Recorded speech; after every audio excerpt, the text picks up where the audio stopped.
Salam sejahtera bagi kita semua. Perkenalkan, saya Herianto Tamba dari lingkungan Santo Antonius, Stasi Santo Crispinus Viterbo Jatioso, Paroki Santo Padre Pio, Helvetia, Medan. Saudara-saudara yang terkasih dalam Tuhan Yesus Kristus, saat ini saya akan memberikan sebuah renungan bagi kita semua. Ilustrasi yang saya berikan adalah seorang keluarga Katolik, keluarga Antonius. Keluarga Antonius sudah merencanakan liburan di Idul Fitri. Perencanaan pun sudah matang dan keberangkatan pun akan dilakukan esok hari. Esok harinya mereka pun berangkat menuju lokasi tempat mereka berekreasi. 5 menit kemudian, istrinya ingat bahwa ada satu barang yang penting ketinggalan. Dan Antonius pun segera bergegas mengambil dan memutar balik mobil ke rumah. Istrinya pun dengan sigap mengambil barang tersebut. Dan perjalanan pun dilanjutkan. Di simpang pos, tragedi berikutnya terjadi, ban bocor. Bingung, pasti. Tapi di sini Antonius langsung bergegas menelepon temannya. Tak lama kemudian temannya datang dan ban pun sudah beres dan perjalanan pun dilanjutkan. Ketika tiba di Sibulangit, terjadi tragedi berikutnya. Terjadi truk rusak dan jalanan pun macet. Hal itu membuat menjadi gerah seluruh anggota keluarga dan satu jalur pun diberlakukan. Tak lama kemudian jalur menuju Brastagi dibuka, tetapi ada keluarga yang tidak sabar di belakang keluarga Antonius. Dia menerobos masuk mengakibatkan spion mobil Antonius merusak.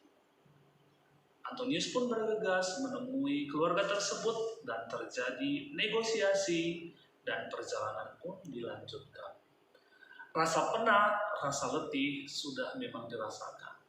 Anak-anak pun menangis. Mendengar tangisan anak-anak, Antonius pun geram, kesal, semua campur aduk dan berteriak, "Diam!" Hal itu membuat anak-anak pun terdiam dan ketakutan. Singkat cerita, tibalah di daerah Brastagi, tepatnya di Bukit Kubu. Antonius menyiapkan seluruh peralatan permainan, mengajak anak-anaknya untuk bermain bola dan layangan. Tapi, tak satu pun anaknya mau untuk bermain dengan papanya. Hal itu membuat Antonius berefleksi. Aku ini ayah yang bagaimana? Aku ini ayah yang tidak mengerti anakku. Aku anak adalah ayah yang egois. Dari situ Antonius mengambil hikmah, dia harus lebih baik lagi dan lebih sabar. Saudara-saudara sekalian, perbuatan Antonius itu sering terjadi di kehidupan kita sehari-hari. Rasa marah itu adalah merupakan sebuah dosa. Dosa itu biasanya kita lakukan secara tidak sengaja ataupun bisa disengaja.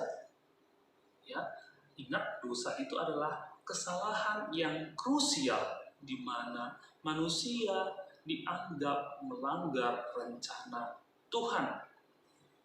Ya, hal itu sudah terjadi pada manusia pertama.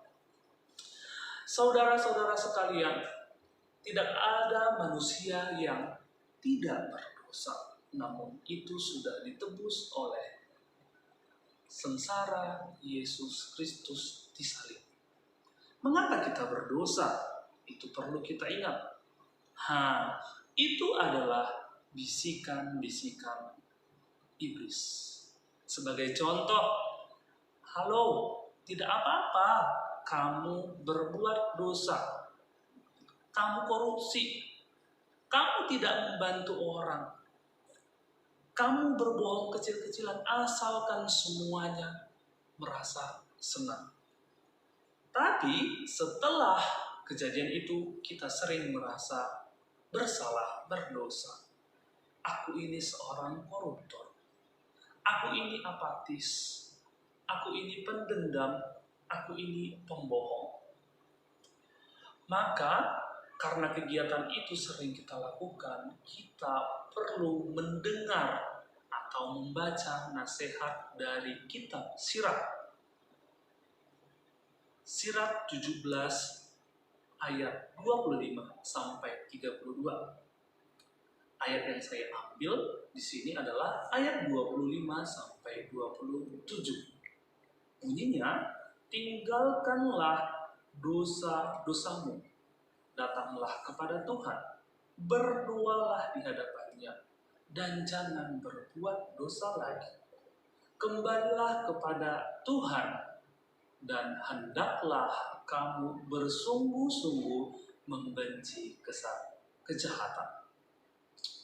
Dengan perikop ini kita disadarkan, apabila kita melakukan dosa, maka kita harus mengingat Tuhan dan melakukan refleksi.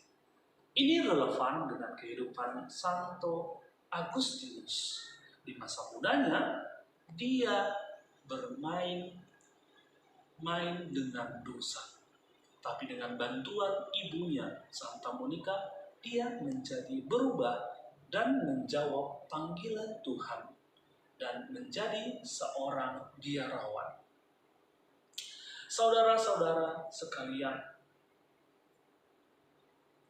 sekarang muncul pertanyaan, apakah kita mau tetap hidup dan kalah dengan dosa, atau kita menang?